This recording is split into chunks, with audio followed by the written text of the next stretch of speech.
사랑하는 성도 여러분, 2026년 한 해 동안 하나님의 크신 은혜가 우리의 삶에 넘치도록 부어지도록 기대합니다.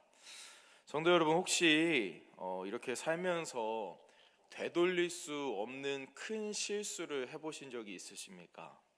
예를 들어서 정말 아끼던 그릇, 예를 들어서 이제 어머니께서 너무나도 이 아끼는 그릇이 있는데 떨어뜨려서 깨트려 버렸다던가, 아니면은 조금 생각해 보면 카톡방 같은 데다가 이게 착각해가지고 메시지를 잘못 보내서 문제가 된 적이 있으십니까? 그래도 요즘에는 카톡 메시지를 삭제할 수 있지만 옛날에 지우는 기능이 없었을 때 진짜 카톡 한번 잘못 보냈다가 이렇게 인간관계를 망치는 경우도 이렇게 심심치 않게 볼 수 있었습니다. 여러분, 이런 실수를 우리가 저지르면은 우린 대체로 어떻게 합니까? 어떡하지? 어떻게 해결하지? 이러면서 이제 실수를 만회하려고 머리를 굴리기 시작합니다. 그러다가 망했다, 다시 되돌릴 수 없구나 라는 결론에 다다르게 됩니다. 실수를 만회할 수 없는, 더 이상 해결할 수 없는 그런 벽에, 어쩔 수 없는 벽에 다다르게 되는 것입니다. 근데 오늘 본문 말씀 창세기 3장 말씀에 보면 인류 역사상의 가장 처참하고 절망적인, 다시 되돌릴 수 없는 이 선악과 사건에 대해서 기록하고 있습니다. 그리고 그 뒤이어서 선악과 사건에 대한 결과에 대해서도 말씀을 하고 있습니다. 선악과 사건이 발생해서 따라오는 결과에 대해서 말씀하고 있죠.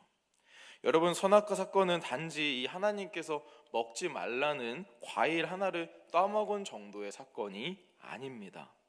선악과를 따먹는다는 것은 어떤 의미입니까? 하나님과 이렇게 맺었던 약속과 신뢰가 무너져 내리고 하나님과의 관계가 단절되는 것을 의미하는 것입니다. 성도 여러분, 만약에 우리가 선악과를 따먹은 에덴 동산에 있다고 한번 상상을 해보십시오. 어떨 것 같으십니까? 선악과를 따먹은 그 상황 가운데 우리가 그 에덴 동산에 있다. 여러분, 방금 전까지만 해도 이렇게 아름답게 쥐저기는 새들의 소리가 들렸는데 갑자기 그게 공포스럽게 들릴 수 있습니다. 짹짹짹짹짹 했는데 짹짹짹짹짹, 선악과를 따먹은 그 상황 때문에. 방금 전까지만 해도 기분 좋게 산들바람처럼 느껴지던 그 바람이 뭔가 뭐야 몸을 움츠러들게 할 수 있습니다. 이제 어떡하지?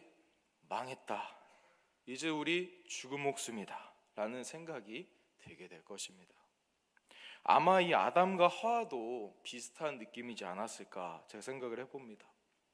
왜냐하면 그들이 본능적으로 하나님을 피해서 숨었기 때문입니다. 나무 뒤에 숨어서 이제 하나님 마주치면 어떡하지? 혹시라도 바람 불면 하나님 오신 거 아니야? 벌벌 떨고 있었기 때문에, 그렇게 두려워했기 때문에 그런 생각이 듭니다. 근데 여러분, 하나님의 음성이 결국엔 들려왔죠. 아담아, 내가 어디 있느냐?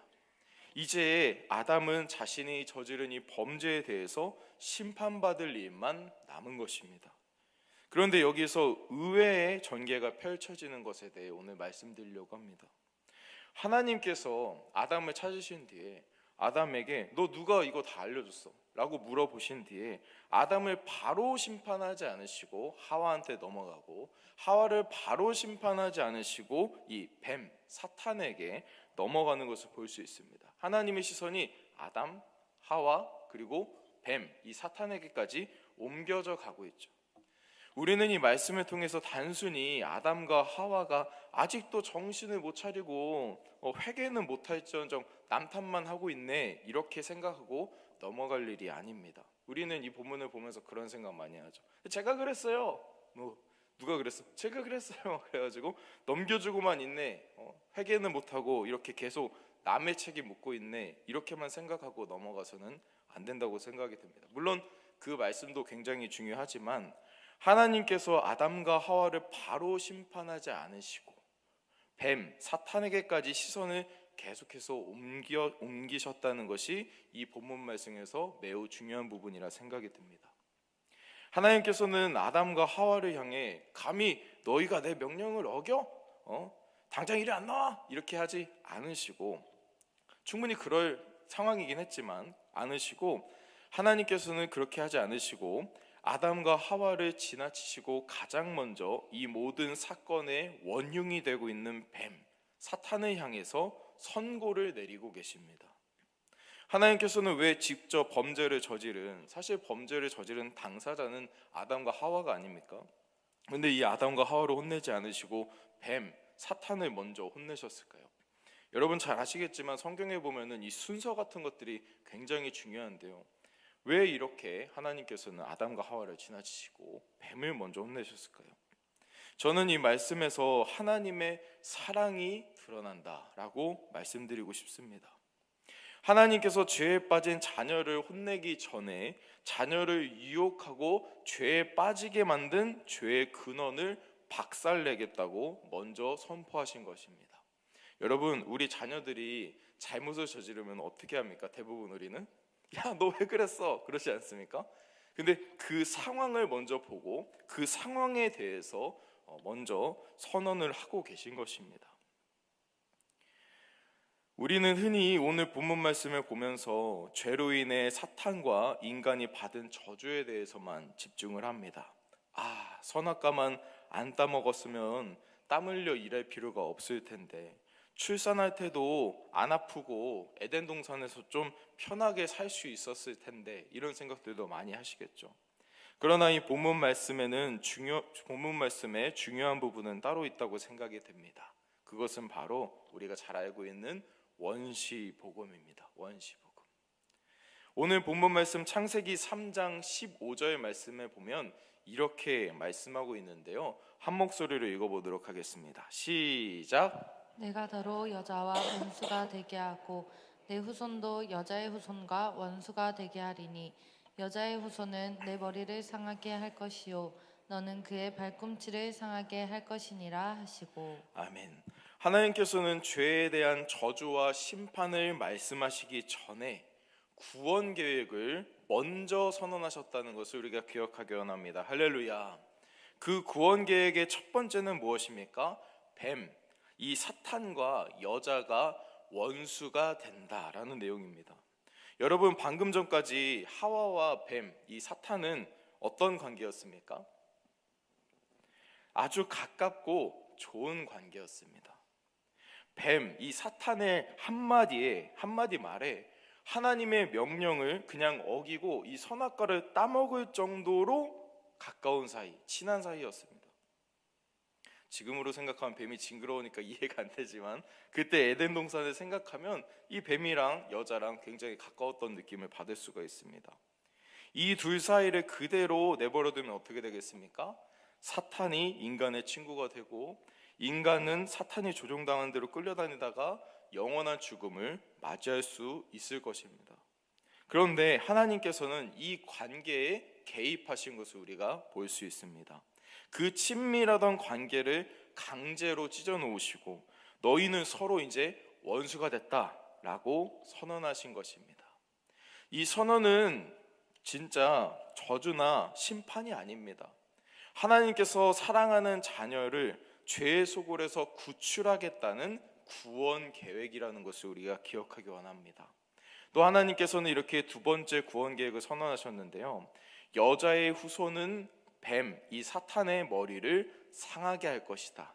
그리고 뱀, 이 사탄은 그의 발꿈치를 상하게 할 것이다 라고 선언하셨습니다.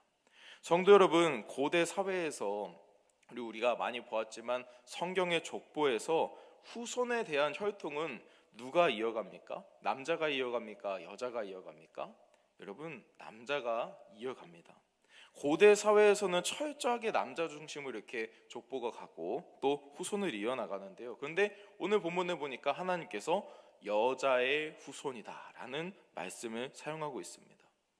하나님께서 왜 굳이 이 여자의 후손이라는 표현을 쓰셨을까요?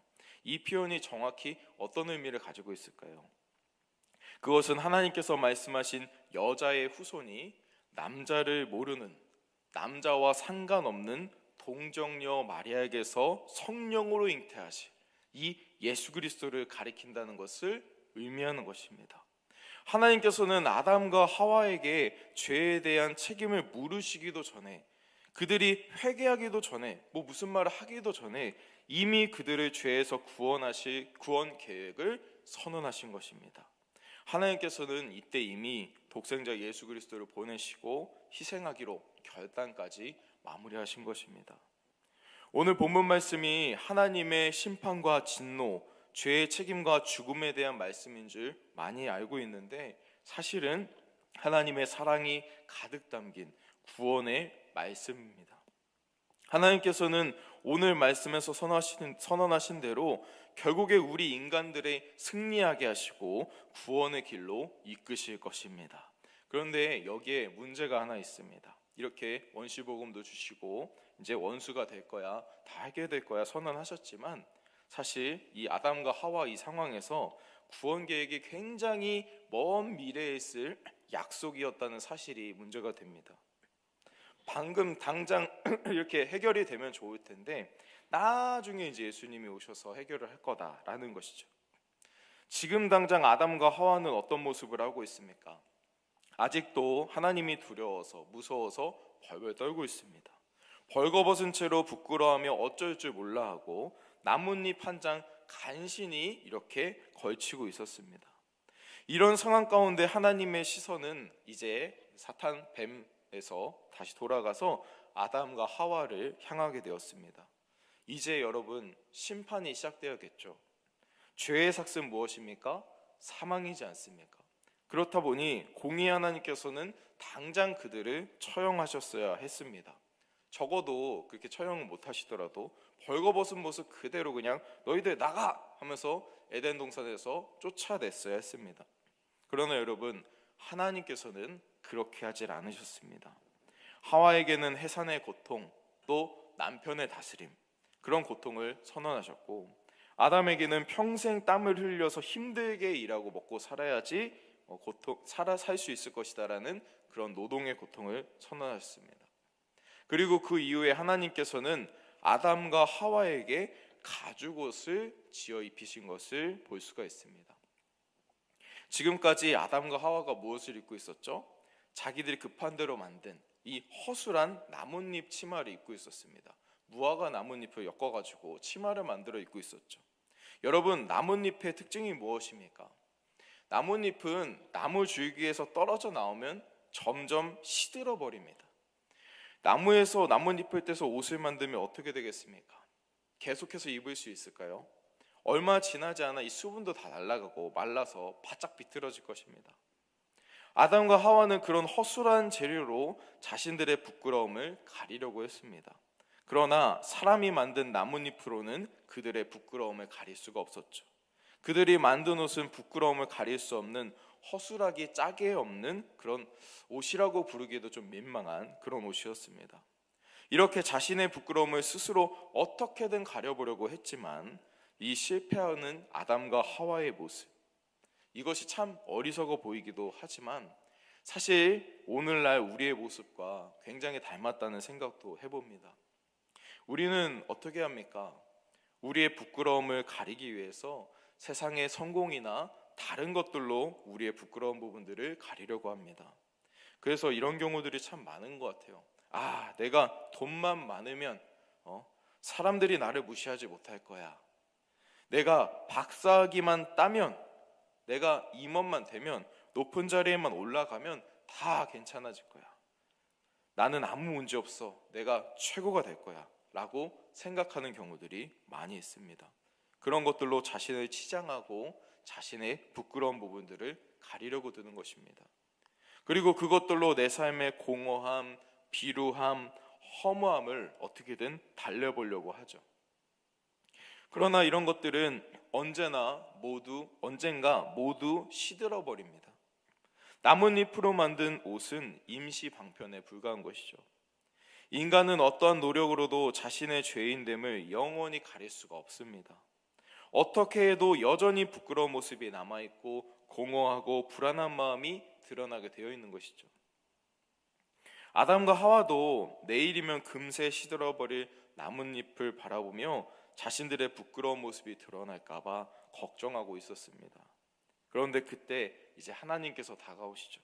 그리고 아담이 입고 있었던 나뭇잎 대신에 가죽옷을 지어 입히신 것을 우리가 알 수 있습니다. 성경에 정확히 기록되어 있지는 않지만 아담과 하와는 하나님께서 이 가죽옷을 만들어 입히는 과정을 아마 지켜보고 있었을 것입니다. 성도 여러분, 가죽은 어디서 나옵니까? 살아있는 짐승에게서 나옵니다. 식물이나 다른 어떤 것으로 가죽을 얻을 수는 없습니다. 살아있는 짐승의 생명을 끊고 가죽을 뜯어내야, 살과 가죽을 분리해내야 이 가죽을 얻을 수 있는 것이죠. 만약 우리가 하나님이 가죽옷을 지어 입힐 때 그 에덴 동산의 현장에 있었다라고 한번 생각을 해볼까요? 저는 개인적으로 진짜 큰 충격을 받았을 것 같습니다. 본래 아담과 하와가 죄를 짓기 전까지는 에덴 동산에 죽음이란 개념이 없었습니다. 에덴 동산이 어떤 곳이었습니까? 이사야서 11장 6절부터 8절에 보면 이런 말씀이 있습니다. 함께 읽도록 하겠습니다. 시작. 그때에 이리가 어린 양과 함께 살며 표범이 어린 염소와 함께 누우며 송아지와 어린 사자와 살찐 짐승이 있어 어린아이에게 끌리며 암소와 곰이 함께 먹으며 그것들의 새끼가 함께 엎드리며 사자가 소처럼 풀을 먹을 것이며 젖먹는 아이가 독사의 구멍에서 장난하며 젖된 어린이 아이가 독사의 굴에 손을 넣을 것이라. 아멘. 우리가 잘 알고 있는 말씀이죠. 여러분, 에덴 동산은 이리와 어린 양이 함께 살고 사자와 어린 양이 뛰어놀고 어린아이가 독사굴에 손을 넣어 장난쳐도 물지 않는, 그리고 육식이 없는, 정말 좀 충격적인 말씀이지 않습니까? 사자가 풀을 뜯어먹었다고 말씀하고 있지 않습니까? 육식이 없는 그런 아름답고 평화로운 곳이었습니다. 그러니까 사자가 사냥해서 이 동물 뜯어먹거나 이런 일들이 없던 거죠. 그런데 하나님께서 그런 상황 가운데 짐승 한 마리를 끌고 오셨습니다. 어떤 짐승인지는 알 수 없었지만 양이지 않았을까 생각이 드는데요. 하나님께서 그 끌어온 짐승의 생명을 끊으셨습니다. 평화로운 에덴 동산에 죽임을 당하는 짐승의 고통스러운 울음소리가 울려 퍼지게 되었습니다. 꽃향기가 가득하던 이 에덴 동산에 피비린내가 진동하기 시작했습니다. 하나님께서는 피 묻은 짐승의 가죽을 벗겨내어서 옷을 만드셨습니다. 그리고 아담과 하와의 벌거벗은 몸을 가려주셨습니다. 그런데 하나님이 만들어주신 이 가죽옷은 나뭇잎처럼 말라 비틀어지거나 없어지지 않았습니다. 시들지도 않았죠. 하나님께서 짐승을 잡아 만드신 가죽옷은 거칠고 위험한 이 세상 속에서 아담과 하와를 보호해주는 영구적인 옷이 되어주었습니다.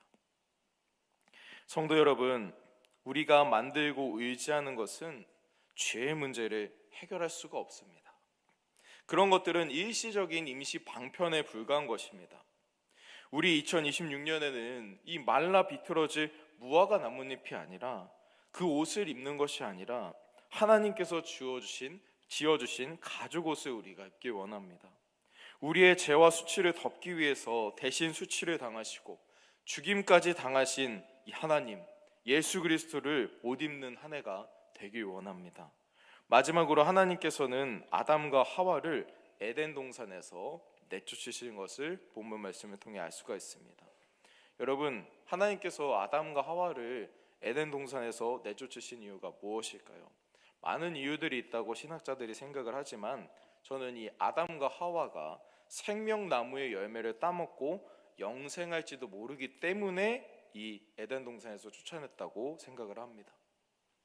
하나님께서는 아담과 하와가 생명나무에 다가가지 못하도록 에덴 동산 동쪽의 그룹들과 그리고 두루 도는 불칼을 둬서 생명나무로 가는 길을 막았습니다. 그래서 철저히 지켜서 아무도 지나가지 못하도록 하셨죠. 이 말씀을 보고 어떤 분들은 이렇게 생각할 수 있습니다. 역시 하나님은 죄를 지으면 내쫓아 버리시는구나. 영생도 못하도록 빼앗으셨구나. 죄를 지었더니 그 값으로 이 목숨까지도 영원히 사는 그런 것들 다 없애버렸구나 라고 생각하실 수도 있습니다. 그러나 사실 영생나무를 막아버리는 것조차도 여러분, 하나님의 사랑과 구원 계획이 담겨 있는 것입니다. 아니, 영원히 살지 못하게 하는데 무슨 사랑이냐라고 생각하실 수도 있습니다. 그런데 잘 생각해 보십시오, 여러분. 여러분이 만약에 엄청나게 고통스러운 암에 걸려 있습니다. 하루하루 사는 것이 지옥 같고 정말로 힘든 상황 가운데 있습니다. 그런데 여러분이 그 상태로 영원히 죽지 않고 그 고통을 품고 계속 살아가야 한다고 생각해 보십시오. 어떻겠습니까? 아마 이럴 거면 빨리 죽어버리고 싶다, 이런 생각이 들 수도 있을 것입니다. 아담과 하와는 지금 어떤 상태입니까? 죄를 지은 죄인의 상태가 되었습니다. 만약 죄를 지은 아담과 하와가 에덴 동산에 남아서 계속 생명나무 열매 먹으면서 영생을 누리게 됐다면 어떻게 되었을까요? 여러분, 그것만큼 끔찍한 일이 없을 것입니다. 청년부 설교 때도 창세기를 지금 계속 훑어가면서 33장까지 갔는데요, 그 과정들을 계속 보면 정말로 사람들이 모인 곳에 악한 뿐인 것을 우리가 너무나도 많이 보게 됩니다. 죄의 문제를 해결하지 못한 채 누리는 영생은 여러분, 축복이 아니라 영원한 형벌과 같습니다. 이렇게 생각해 보면 에덴 동산에서 쫓겨나고 생명나무로 가는 길이 막힌 것이 저주가 아니라 하나님께서 주시는 축복과 구원 계획이라는 것을 우리가 알 수 있습니다. 그런데 지금으로부터 2000년 전 드디어 여자의 후손 예수 그리스도께서 이 땅에 오시고 십자가에 달려 죽으심으로 영생으로 가는 이 길이 다시 열렸다는 것을 우리가 믿기 원합니다. 할렐루야. 예수 그리스도의 희생으로 그룹들과 두루 도는 불칼이 멈추고 생명나무로 나아갈 수 있는 길이 열린 것입니다. 요한계시록 22장 14절 말씀에 보면 이렇게 말씀하고 있습니다. 한 목소리로 읽겠습니다. 시작. 자기 두루마기를 빠는 자들은 복이 있으니 이는 그들이 생명나무에 나아가며 문들을 통하여 성에 들어갈 권세를 받으려 함이로다. 아멘. 아담과 하와 때 선언하신 하나님의 약속이 예수 그리스도를 통해 성취되었고 영원한 생명의 길이 열리게 된 것입니다. 예수님의 십자가의 희생으로 그 문이 열린 것이죠. 사랑하는 성도 여러분, 우리는 2026년 새로운 새해를 맞아서 새로운 마음으로 마음을 다잡고 결단하며 나아가고 있습니다. 그런데 우리가 사는 세상은 여러분, 그렇게 아름답기만 하고 순탄하지만은 않습니다. 때로는 되돌릴 수 없는 실패와 실수를 저지르기도 하고 죄인된 마음으로 주체할 수 없는 화가 불쑥불쑥 튀어나올 수도 있고 실족할 만한 큰 고통과 어려움이 기다리고 있을 수도 있습니다. 그런 순간이 올 때마다 오늘 살펴본 이 창세기 3장 말씀의 하나님을 기억하시기 원합니다. 세상은 우리의 실수를, 부끄러움을 들춰내려고 합니다. 그리고 우리 스스로 어떻게 해서든 나의 죄인된 모습, 부끄러운 모습을 가려보려고 몸부림칩니다. 하지만 우리가 아무리 노력해도 그건 될 수가 없습니다. 가려질 수가 없죠. 언젠가 드러나게 돼 있고 부끄러운 죄인의 모습이 계속해서 나타나게 돼 있는 것입니다. 결국 우리가 의지할 수 있는 것은 무엇입니까? 하나님뿐입니다.